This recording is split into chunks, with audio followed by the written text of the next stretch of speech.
In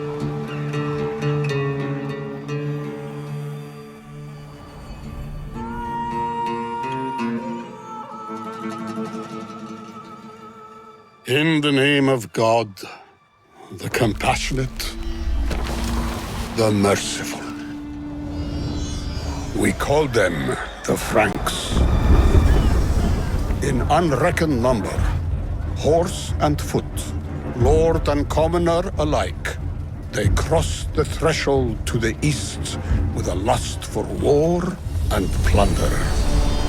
Their ambition: to seize the holy city of Jerusalem, and all Bilad Sham beyond. Terror spread among the Muslims.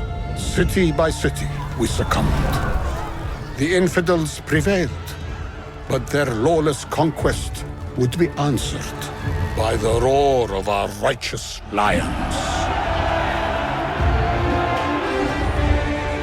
These pages tell the story of our struggle, of the courage of great leaders who fought for our land and our faith.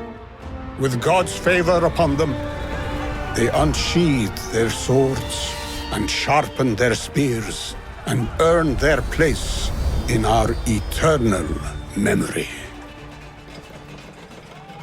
I begin the story at the last bastion of the faithful, the ancient fortress of Tyre. May God protect her.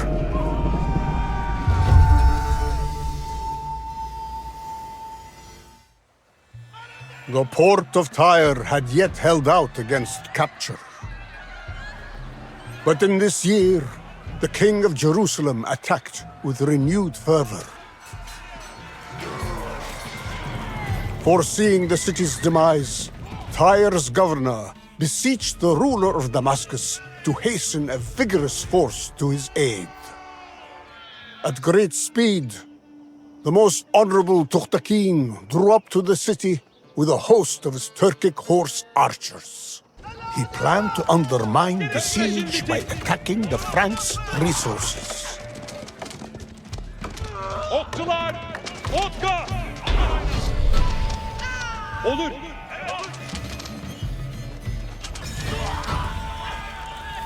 Warriors and refugees arrived by land and sea, eager to join the fight. The nearby settlement would serve as a place to muster a fearsome army. The Franks, at this time, bowed to their king Baldwin of Jerusalem, a man whose rigid heart was fixed on the conquest of Tyre. To this end, Baldwin's men began constructing a colossal siege weapon. A wheeled beast, a ram of thunderous power, a destroyer of cities. The Franks concluded the construction of their infernal colossus. They filled the belly of this beast with rank upon rank of the king's cowards. They meant to traverse the land bridge within the juggernaut, only joining the battle should it come under attack. As the beast labored along its forsaken path, the Damascenes raised their battle cry, united in their zeal to slay this monster.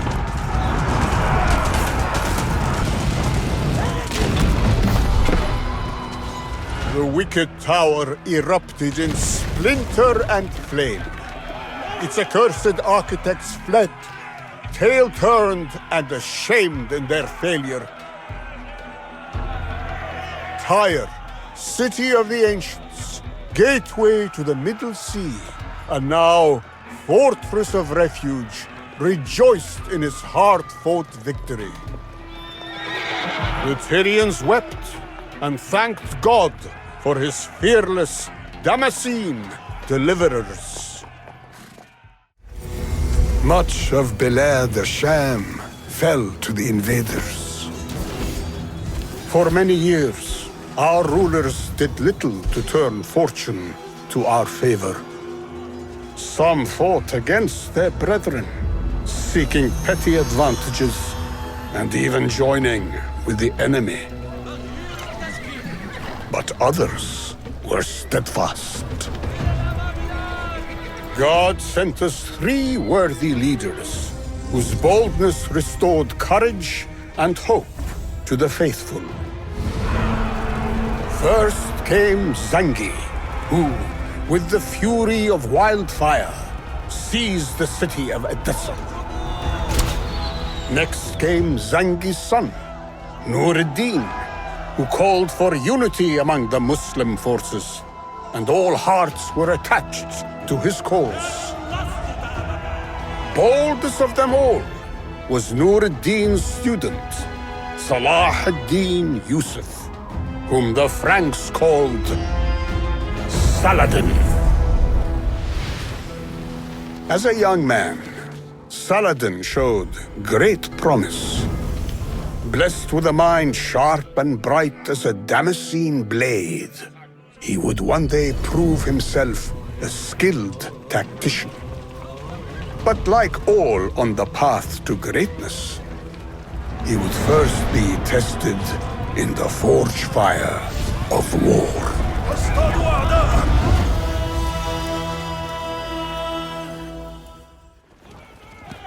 The Franks had staked their claim on Egypt, intruding again and again with unquenchable greed. Meanwhile, Egypt's Fatimid rulers fought one another for power, their struggles spilling over into Nur-ad-Din's realm.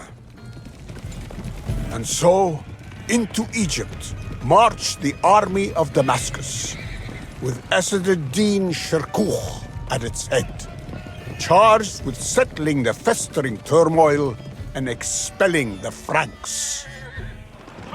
For each territory captured, Shirkuh would gain the support of the local Fatimid garrison.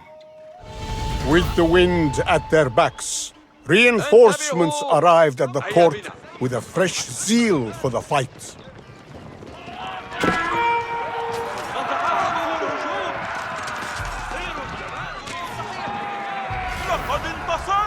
Joining their Frankish brethren, a new foe emerged onto the field. The Knights Templar. This order of lords and priests fought under their cross, bolstered by the blessing of their pope. With the warmth of dawn upon them, the Damascenes seized the upper hand in the battle for control.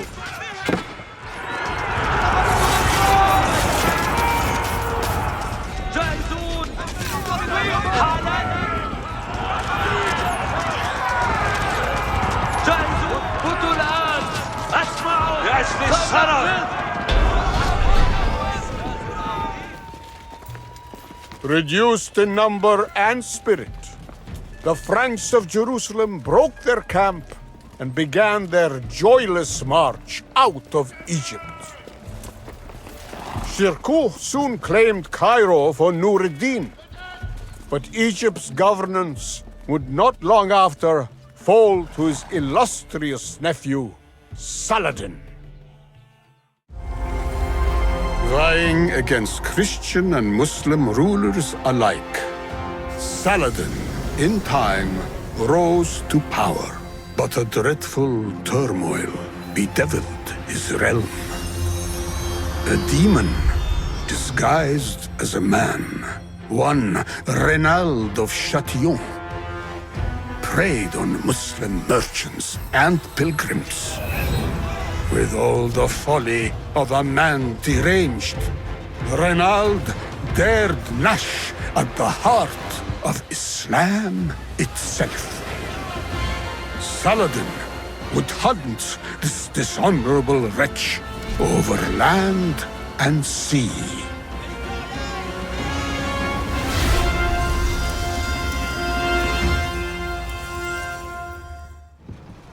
The once prosperous waters of the Red Sea were now impoverished by the plundering of Reynald of Chatillon.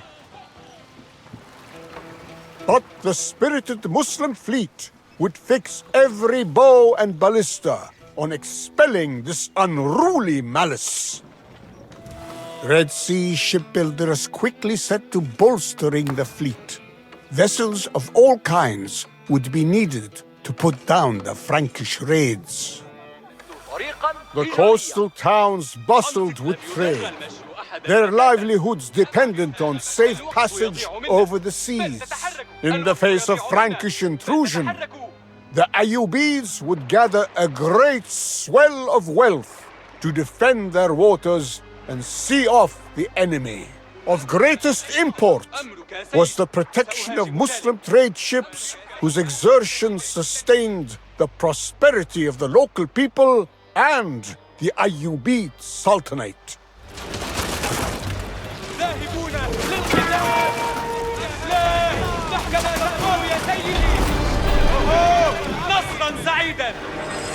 The Franks, seeing our sails ever filled with the breath of the wind, redoubled their effort to break our muster. They launched the flagship of Reynald. With their last gasp, the Franks bore great ranks of barbarians to the harbors of our towns.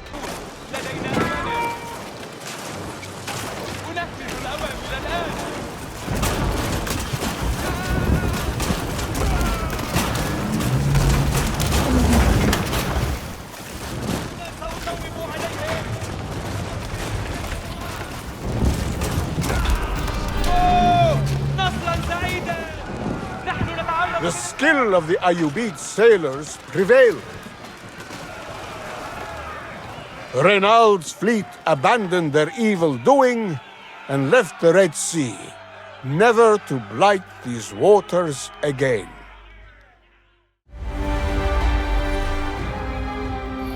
Saladin's eye was fixed on Jerusalem. He, the righteousness of the faith, desired nothing more than to bring the Aqsa sanctuary back into the fold of the faithful. At this time, the demon Reynald broke yet another treaty, wickedly seizing a caravan of Muslim goods and traders.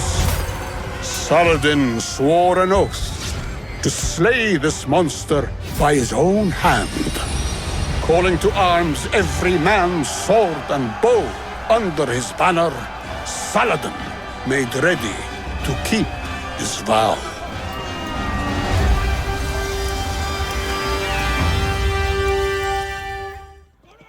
On the eve of battle, Saladin laid a trap for Reynald and the Franks.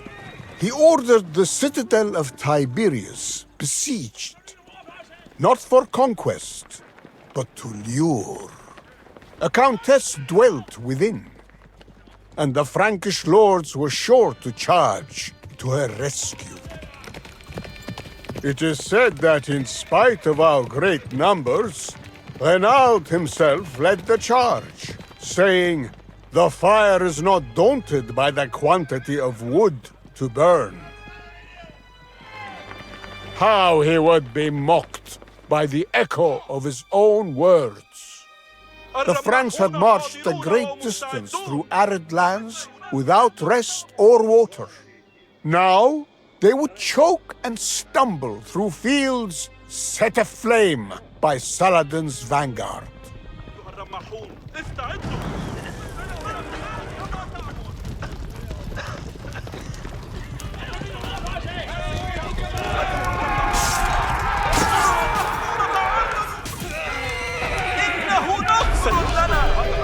The dry grass burned only for a short time. Once the flames had died, they could not be rekindled. The fires would have to be lit only when the Franks were nearby.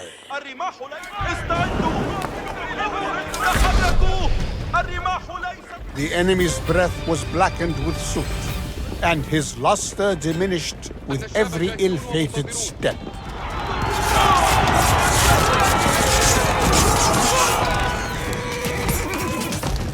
The breathless Franks fell, but more would soon replace them. Saladin planned to use the land itself to defeat the Frankish army. He would seek out the most advantageous battleground and corral the exhausted knights, so bringing them to their end. Word came that the main body of the Frankish army had begun its approach. The many roads to Tiberias forked widely across the hills. Saladin's men had much ground to cover. He ordered his troops be ready along all paths the enemy might take. Joining the battle, the infamous Knights Templar rode headlong into the valley.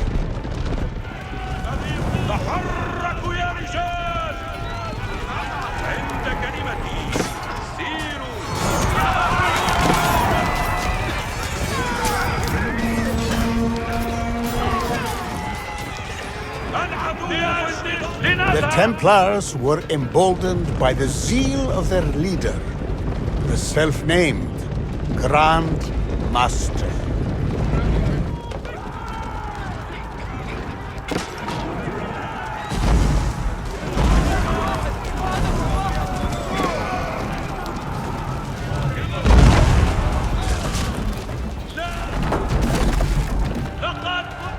Now entered into the fray the Knights of the Order of St. John, known to their brethren as the Hospitallers.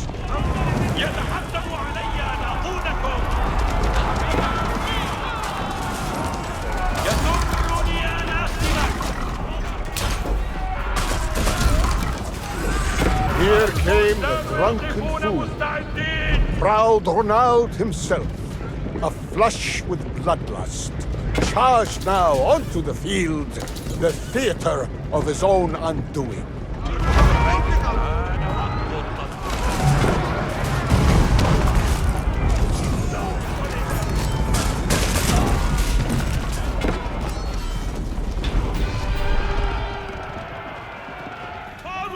In a cloud of arrows and smoke, the battle was won. The utter ruin of the knights was so complete that almost none survived. At last, Saladin fulfilled his long-held oath, striking down Ronald with one true stroke of his sword. They say that Saladin wept tears of joy, giving thanks for this most glorious of victories. In rushing to their doom at Hattin, the Franks had emptied out the great garrisons of the occupied cities. Their gates were unguarded, and their people without a blade to defend them. Trembling before Saladin's eminence, they submitted. Beirut, Acre, Ascalon, Bethlehem, until the victorious day came when the Sultan entered Jerusalem itself. But the sacred city would yet see much blood-stained struggle for her hand. More than 60 years passed in this way. The Franks again renewed their quest for Jerusalem. This time they believed, in their unending folly, that Egypt was the path to their glory. Had they not learned from their misfortune? Did they think our roars were mere whispers on the wind? Egypt unleashed her lions. The commander of the army, Baybars al-Bundukdari, assembled a host of Mamluk warriors so great that the whole earth shook beneath their step. At the ailing Sultan's side, his beloved wife, Shajar ad-Dur, our tree of pearls, ably took charge in his stead. With cleverness and caution, she directed Egypt's defense. The Franks would swing their swords at shadows, stumbling with all confidence ever deeper into the lion's den.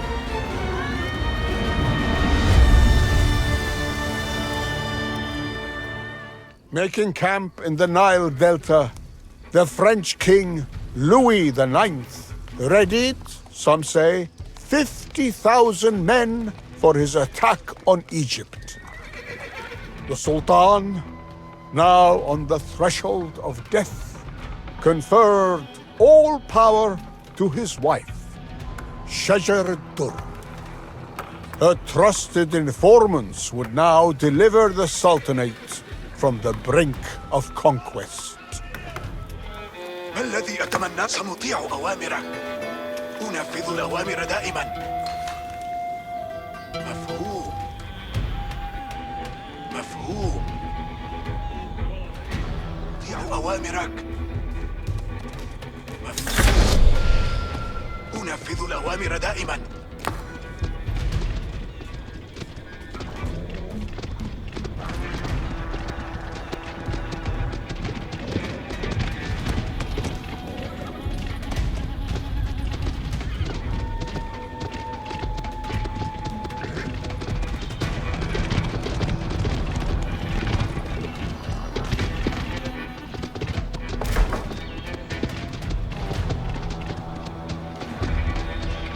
نفذوا أمرك. ما هي مفهوم؟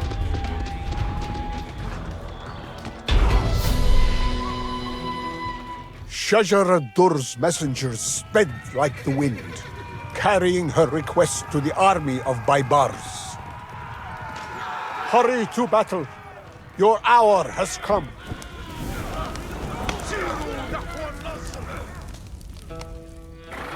Alongside the ranks of the Templars and Hospitallers were the German Knights of the Teutonic Order.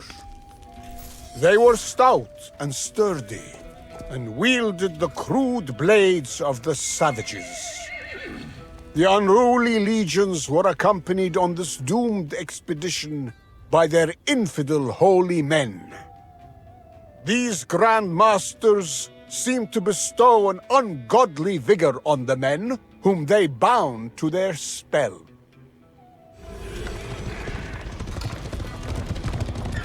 Only when the Grand Masters were sent to the grave and their camp destroyed could the Muslims rest.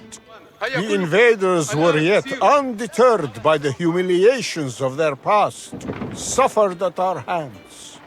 With the blessing of their Pope, the Franks embarked with all speed once again on the path to calamity.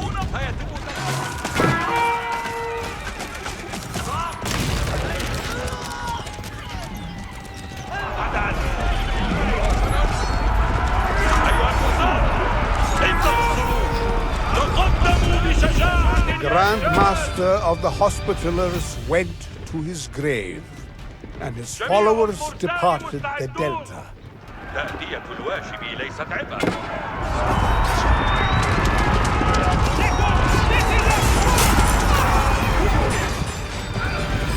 The exalted Templar Grand Master, at the end made only of flesh, fell to our swords, and his knights fled our pursuit. أنفذ أمرك. سنطيع أوامرك.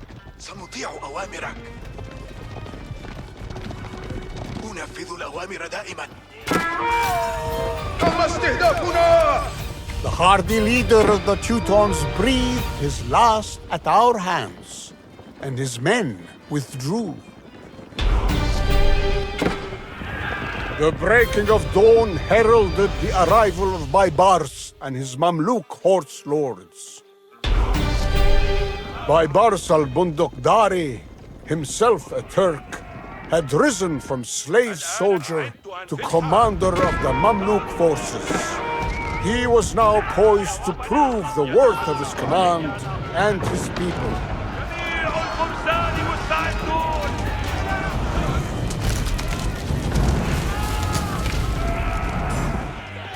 With their commanders captured or slain, those Franks still breathing abandoned their assault. From this moment, The nearby city would be named in honor of our triumph. Mansurah, the victorious. A new power rose under the banner of former slaves. The Sultanate of the Mamluks was born. The ravages of the Franks, monstrous though they were, could not match the sudden terror brought upon us by the thunder and malice of the Mongols. Like the unstoppable spread of a plague, they were upon us. One after another, we fell. Baghdad, Aleppo, Damascus. Our lands were choked with smoke and ran with blood. But Sultan Qutuz, may God be merciful to him, would not stand idle nor flee in fear. He gathered his Mamluk army and marched.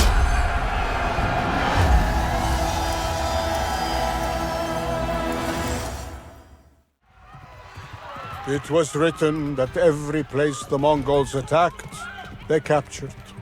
And every army they fought, they defeated. Such was the anguish of the people. But the Mamluks would not be so easily swept aside.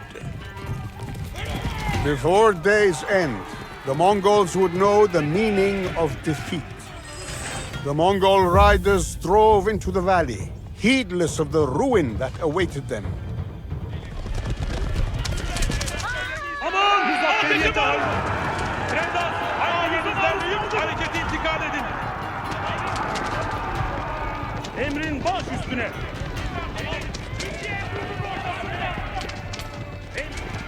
Trendas, aynı yerinizden büyük harekete intikal edin. Strong in number and firm of spirit, the multitudes of the Mamluk army joined the battle. In this year, some Franks forged an accursed alliance with the Mongols.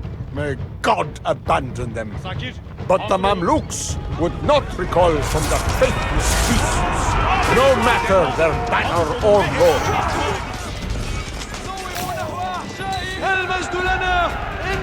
Sultan Seyf-ed-Din Qutuz, the sword of the faith, rallied his warriors and inspired them to keep up the attack. Some chroniclers tell us that amid the fighting, the Mamluks unleashed a powerful new weapon, the hand cannon.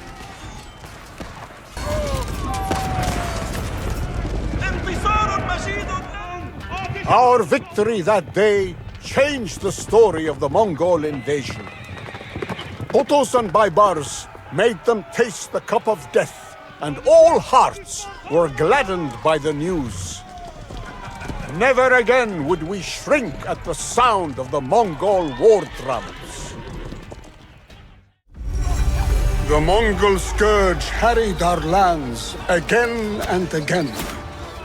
Each new attack we repelled with great vigor, our spirits emboldened and our arrows guided by God's hand.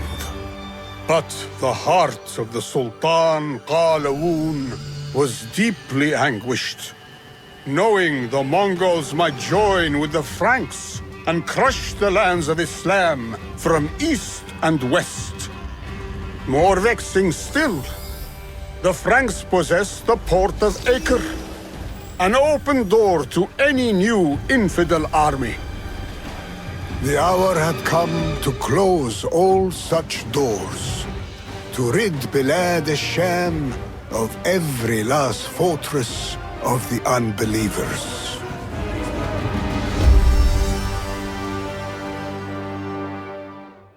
Acre was a fortress like no other.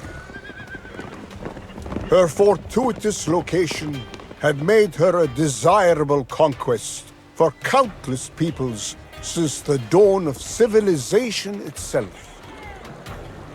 She had endured much, and her walls were all the stronger for it. On this day, The last Franks of the Kingdom of Jerusalem would cower behind Acre's walls for as long as they would hold. The Mamluks drew up their mightiest siege machines. Two titans of war they named the Furious and the Victorious. With the roar of these colossal beasts, they would reduce the fortress to rubble.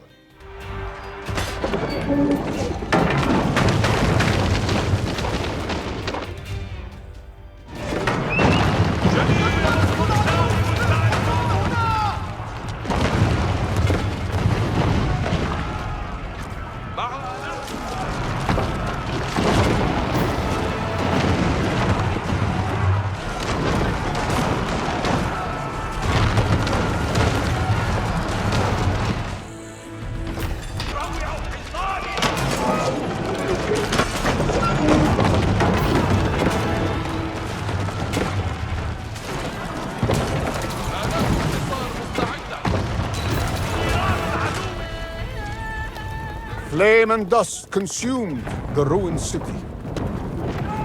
The last Frankish king to occupy Bilad Sham sailed in haste for a safe haven of Cyprus.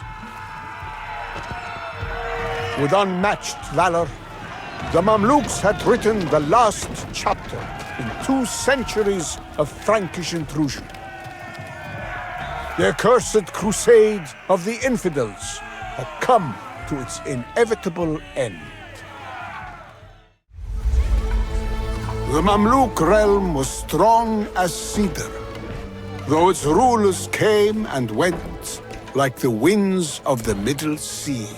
The changing breeze calmed for a time when Sultan al-Ashraf Barsabeh came to rule, and prosperity settled across our lands. But a resting lion attracts biting flies.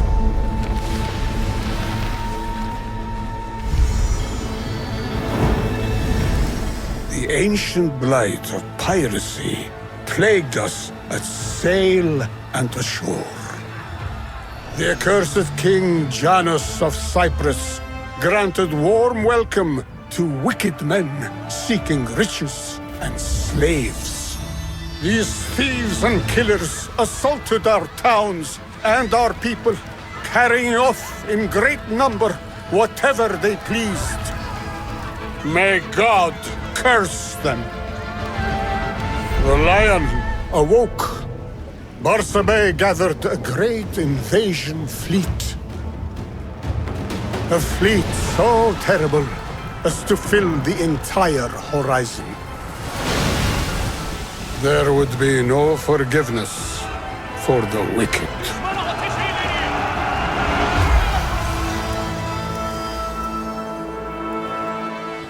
The great Mamluk fleet bore down on the island of Cyprus.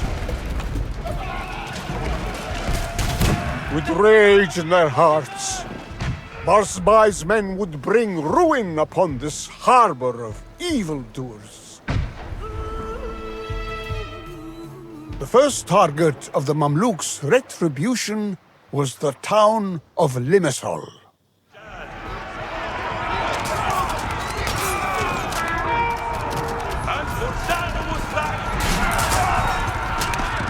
With the town in hand, the Mamluks could redouble their efforts, asserting their presence on the island and in the waters.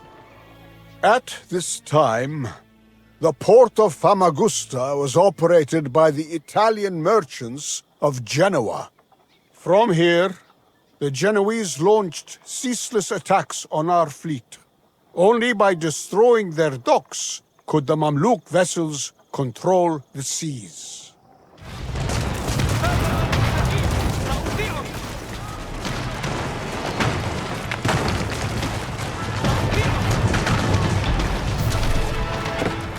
As the Genoese harbor splintered into driftwood, all threat to the Mamluk fleet crumbled with it.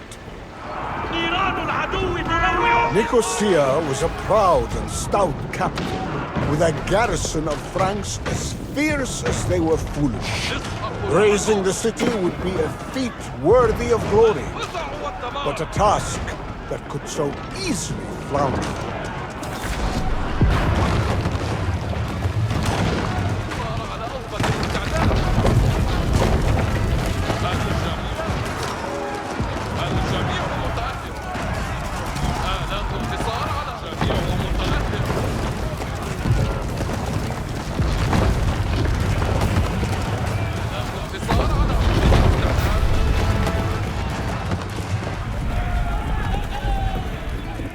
The Mamluks marked their triumph in rubble and ash. Our wrath left Cyprus in ruin and without its king. Frankish ears would roar with the sound of their defeat with every crashing wave of the Middle Sea. The Sultan's fleet returned, victorious, with a fortunate few of our stolen families. And the wicked Frankish king in chains. Some say he was paraded through the jeering crowds of Cairo, shackled and barefoot, riding on a lame donkey. He kissed the ground at the Sultan's feet, they say. Others tell a more dignified tale. The Sultan greeted the king as a guest and imprisoned him in comfort. Perhaps this could be true. Be he cruel or benevolent, Sultan Bersabeh has sealed the dominance of Egypt over this incessant pest. My story ends today. Yet our story will go on. Just as the tales of our great heroes are retold in these pages, so our triumphs yet to come will be added to their legacy. Inshallah.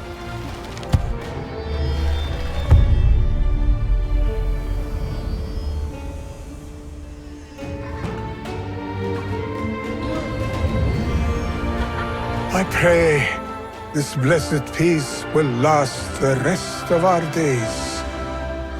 But as God knows, the winds of war seldom sleep.